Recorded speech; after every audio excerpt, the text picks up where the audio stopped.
Radio Lime News Update. Brought to you by Joy Alucas, world's favorite jeweler. London നഗരത്തിലെ ഏറ്റവും വലിയ jewellery showroom 1 and 2 Carlton Terrace, Green Street, London. നമസ്കാരം, lime news അപ്ഡേറ്റിലേക്ക് സ്വാഗതം. വാർത്തകളുമായി അരുൺ. കുടിയേറ്റ വിരുദ്ധ കലാപം. ബെൽഫാസ്റ്റിൽ മലയാളി യുവാവിന് നേരെ ആക്രമണം. യുകെയിലെ മലയാളി സമൂഹം ആശങ്കയിൽ. യുകെയിൽ കത്തിപ്പടരുന്ന കുടിയേറ്റ വിരുദ്ധ കലാപത്തിൽ മലയാളി സമൂഹം കടുത്ത ആശങ്കയിൽ. ലിവർപൂളിലെ സൗത്ത് പോർട്ടിൽ 3 കുട്ടികളുടെ ദാരുണമായ കൊലപാതകത്തെ തുടർന്ന് പൊട്ടിപ്പുറപ്പെട്ട ജനരോഷം വിവിധ പട്ടണങ്ങളിൽ കുടിയേറ്റ വിരുദ്ധ കലാപമായി മാറുകയായിരുന്നു. ബെൽഫാസ്റ്റിൽ താമസിക്കുന്ന മലയാളി യുവാവിന് നേരെയും പ്രതിഷേധക്കാർ കഴിഞ്ഞ ദിവസം ആക്രമണം അഴിച്ചുവിട്ടു. ഇദ്ദേഹം ജോലി കഴിഞ്ഞ് മടങ്ങുമ്പോൾ രാത്രിയിലായിരുന്നു ആക്രമണം. ഇയാൾ നടന്നു പോകുമ്പോൾ പിന്നിൽ നിന്ന് തല്ലി താഴെയിട്ട ശേഷം കൂട്ടം ചേർന്ന് നിലത്തിട്ട് ചവിട്ടുകയായിരുന്നു. പരിക്കേറ്റ ഇദ്ദേഹം ആശുപത്രിയിൽ ചികിത്സ തേടി എത്തിയതോടെ ആശുപത്രി അധികൃതർ പോലീസിൽ അറിയിച്ചതായാണ് വിവരം. യുവാവിന് ഗുരുതരമായ പരിക്കുകളില്ല. പ്രായപൂർത്തിയാകാത്തവരാണ് ആക്രമണത്തിന് നേതൃത്വം നൽകുന്നവരിൽ ഏറെയും. സംഭവത്തിന് പിന്നാലെ പ്രക്ഷോഭ മേഖലയിൽ താമസിക്കുന്ന മലയാളികൾ ജാഗ്രത പുലർത്തണമെന്നും അനാവശ്യമായും ഒറ്റപ്പെട്ടും നഗരത്തിൽ ചുറ്റി നടക്കരുതെന്നും വാട്സപ്പ് ഗ്രൂപ്പുകളിലൂടെ മലയാളി സംഘടനകൾ ഉൾപ്പെടെ മുന്നറിയിപ്പ് നൽകിയിട്ടുണ്ട്. കൂട്ടമായി മലയാളം സംസാരിച്ച് മറ്റുള്ളവരെ പ്രകോപിപ്പിക്കുന്നതിൽ നിന്ന് വിട്ടുനിൽക്കണമെന്നും നിർദ്ദേശമുണ്ട്. അടുത്തിടെ യുകെയിൽ എത്തിയവർ കൂടുതൽ ശ്രദ്ധിക്കണം. ഇംഗ്ലണ്ടിൽ ഉൾപ്പെടെ കറുത്തവർക്കും ഏഷ്യക്കാർക്കും എതിരെ ആക്രമണങ്ങൾ തുടർച്ചയായി റിപ്പോർട്ട് ചെയ്യപ്പെടുന്ന സാഹചര്യത്തിലാണ് ഇത്. ബെൽഫാസ്റ്റിൽ ആക്രമികൾ ഏഷ്യൻ ഉൽപ്പന്നങ്ങൾ വിൽക്കുന്ന കടയ്ക്ക് കഴിഞ്ഞ ദിവസം തീയിട്ടിരുന്നു. ഇപ്പോഴും നഗരത്തിൽ പ്രതിഷേധ പ്രകടനങ്ങൾ തുടരുന്നുണ്ട്. ലിവർപൂളിൽ കഴിഞ്ഞ ദിവസം ഏഷ്യൻ യുവാവിന് കുത്തേറ്റിരുന്നു. ഇതിനകം മാഞ്ചസ്റ്റർ, ലിവർപൂൾ, ഹൽ, സ്റ്റോക്ക് തുടങ്ങിയ സ്ഥലങ്ങളിൽ നിന്നടക്കം 200ഓളം പേരെ പോലീസ് അറസ്റ്റ് ചെയ്തിട്ടുണ്ട്. മോട്ടോർ ഇൻഷുറൻസ് ചെലവ് കുതിക്കുന്നതിനെതിരെ നടപടിയെന്ന് ട്രാൻസ്പോർട്ട് സെക്രട്ടറി. മോട്ടോർ ഇൻഷുറൻസ് ചെലവുകൾ കൈവിട്ട് കുതിക്കുന്നത് തടയാൻ നടപടി ഉണ്ടാവുമെന്ന് ട്രാൻസ്പോർട്ട് സെക്രട്ടറി. കഴിഞ്ഞ വർഷം പ്രീമിയത്തിൽ 34% വർധനവുണ്ടായ സാഹചര്യത്തിലാണ് നടപടിയെടുക്കാൻ ഗവൺമെന്റ് തയ്യാറെടുക്കുന്നതെന്ന് ലൂസി ഹേഗ് പറഞ്ഞു. യുവാക്കൾക്കും പ്രായമായ ഡ്രൈവർമാർക്കുമാണ് പ്രധാനമായും പ്രീമിയം തിരിച്ചടി നേരിടുന്നത്. കാർ ഇൻഷുറൻസ് ഒരു ആഡംബരമല്ല, അതൊരു നിയമപരമായ ആവശ്യകതയാണ്. ലക്ഷക്കണക്കിന് പേർക്ക് ഇത് അനിവാര്യമാണ്, ട്രാൻസ്പോർട്ട് സെക്രട്ടറി പറഞ്ഞു. ഈ ഘട്ടത്തിൽ പ്രീമിയങ്ങൾ കുറഞ്ഞു വരുന്നതായ റിപ്പോർട്ടും പുറത്തുവരുന്നുണ്ട്.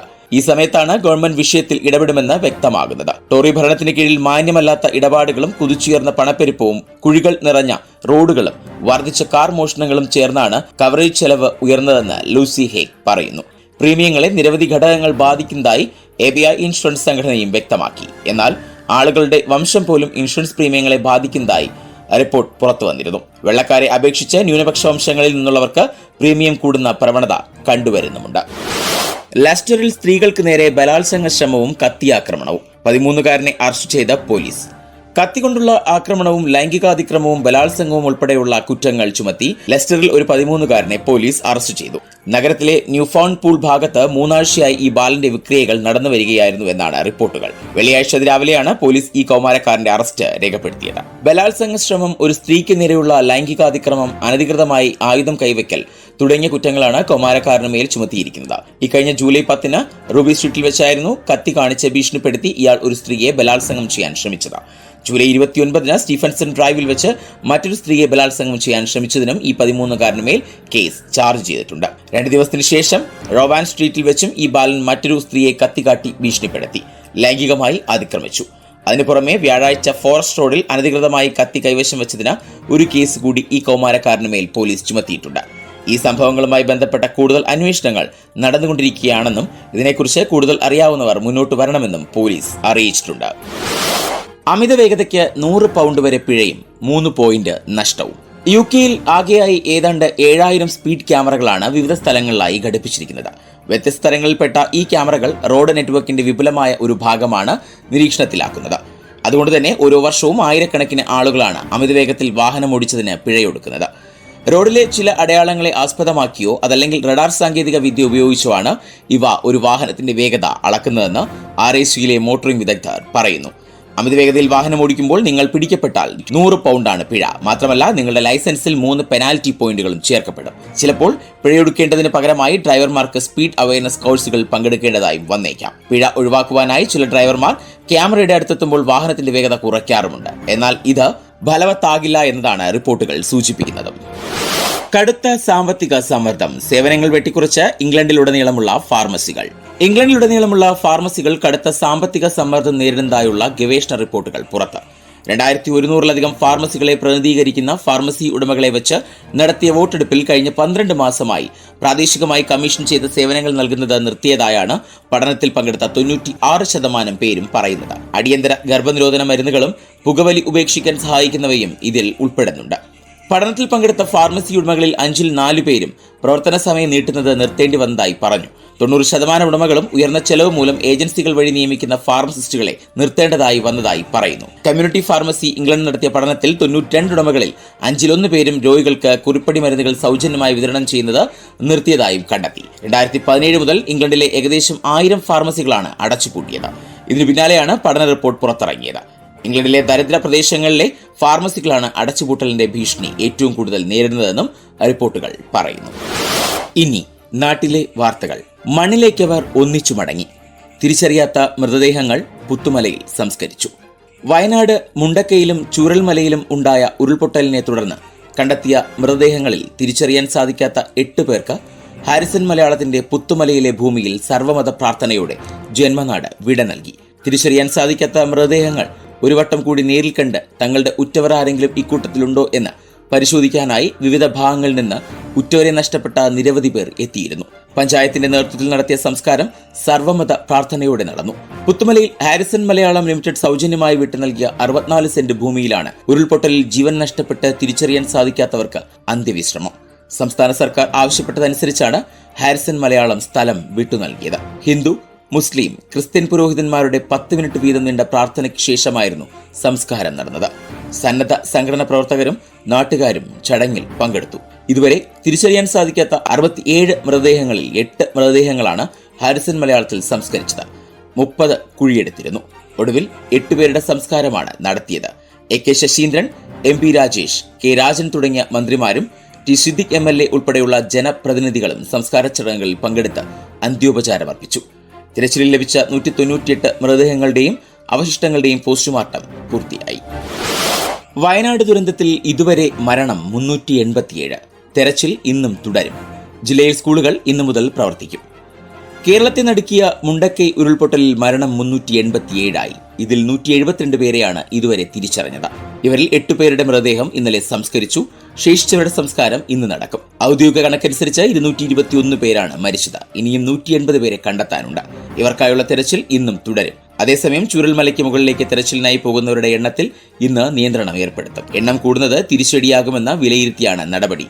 ഇതിനിടെ തുടർച്ചയായ അവധികൾക്ക് ശേഷം വയനാട്ടിലെ സ്കൂളുകൾ ഇന്ന് തുറക്കും. ദുരിതാശ്വാസ ക്യാമ്പുകൾ പ്രവർത്തിക്കാത്ത സ്കൂളുകളാണ് തുറക്കുക.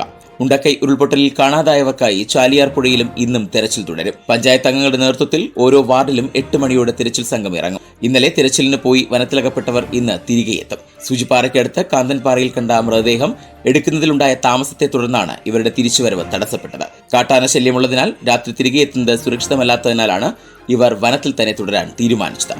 18 പേരാണ് സംഘത്തിലുള്ളത്. സുരക്ഷിതരാണെന്നും രാവിലെ തിരികെ എത്തുമെന്നും പോലീസിനെ ഇവർ ഫോണിൽ ബന്ധപ്പെട്ട് അറിയിച്ചു. കേന്ദ്രം കനിഞ്ഞില്ലെങ്കിലും ഓണത്തിന് കൂടുതൽ റേഷൻ, ഭക്ഷ്യധാന്യം. ഇന്ന് സെക്രട്ടേറിയറ്റിൽ യോഗം. കേന്ദ്ര സർക്കാർ കനിഞ്ഞില്ലെങ്കിലും ഓണക്കാലത്ത് റേഷൻ കടകൾ വഴി നീല, വെള്ള കാർഡ് ഉടമകൾക്ക് സംസ്ഥാനം പ്രത്യേക ഭക്ഷ്യധാന്യ വിഹിതം അനുവദിക്കും. നിലവിലെ നീക്കിയിരിപ്പ് കണക്കാക്കിയായിരിക്കും വിഹിതം നിശ്ചയിക്കുക. ഇതിനായി ഇന്ന് സെക്രട്ടേറിയറ്റിൽ ഭക്ഷ്യവകുപ്പ് യോഗം ചേരും. റേഷൻ വിഹിതം ഏറ്റവും കുറവുള്ള നീല, വെള്ള കാർഡ് ഉടമകൾക്ക് ഓണക്കാലത്തേക്ക് മാത്രമായി പ്രത്യേക റേഷൻ ഭക്ഷ്യധാന്യം അനുവദിക്കണമെന്ന് സംസ്ഥാനം കേന്ദ്രത്തോട് ആവശ്യപ്പെട്ടിരുന്നു. എന്നാൽ ഇതുവരെ കേന്ദ്രത്തിന്റെ ഭാഗത്ത് നിന്ന് അനുകൂല നടപടിയുണ്ടായിട്ടില്ല. കഴിഞ്ഞ വർഷം 5 കിലോ അരി വീതമാണ് നീല, വെള്ള കാർഡുകാർക്ക് പ്രത്യേകം അനുവദിച്ചിരുന്നത്.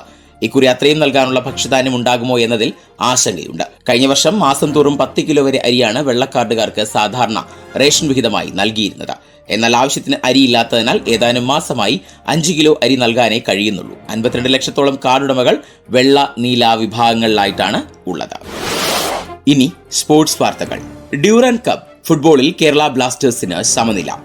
ഡ്യൂറാൻഡ് കപ്പ് ഫുട്ബോളിൽ 2ാം മത്സരത്തിൽ കേരള ബ്ലാസ്റ്റേഴ്സിന് സമനില. ഗ്രൂപ്പ് സിയിൽ നടന്ന മത്സരത്തിൽ പഞ്ചാബ് FC ആണ് ബ്ലാസ്റ്റേഴ്സിനെ സമനിലയിൽ തളച്ചത്. ആദ്യ പകുതിയുടെ ഇഞ്ചുറി ടൈമിൽ ലൂക്ക മൈസനിലൂടെ മുന്നിലെത്തിയ പഞ്ചാബിനെതിരെ പകരക്കാരൻ മുഹമ്മദ് ഐമൻ 56ാം മിനിറ്റിൽ നേടിയ ഗോളിൽ ബ്ലാസ്റ്റേഴ്സ് സമനില പിടിക്കുകയായിരുന്നു. ഇതോടെ ഗ്രൂപ്പ് സിയിൽ ഇരു ടീമുകൾക്കും 4 പോയിന്റ് വീതമായി. ഗോൾ വ്യത്യാസത്തിൽ ബ്ലാസ്റ്റേഴ്സ് 1ാം സ്ഥാനത്ത് എത്തി.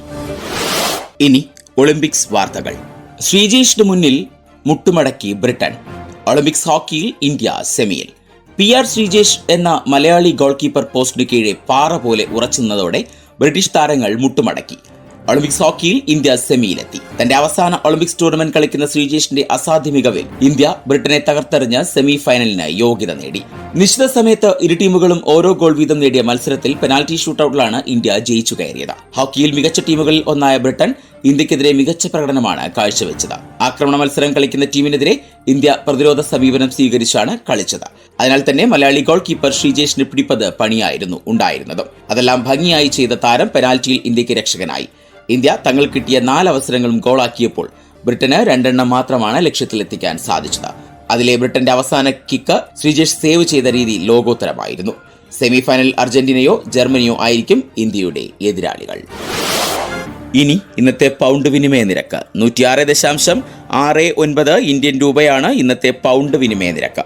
ഇതോടെ ഇന്നത്തെ വാർത്താ ബുള്ളറ്റിൻ പൂർണ്ണമാകുന്നു. അടുത്ത ബുള്ളറ്റിനുമായി വരും മണിക്കൂറുകളിൽ കേട്ടുമുട്ടാം. നന്ദി, നമസ്കാരം. കൂടുതൽ വാർത്തകൾക്കും വിശേഷങ്ങൾക്കുമായി റേഡിയോ ലൈം ആപ്പ് ഡൗൺലോഡ് ചെയ്യൂ. പ്ലേ സ്റ്റോറിൽ നിന്നും ആപ്പ് സ്റ്റോറിൽ നിന്നും.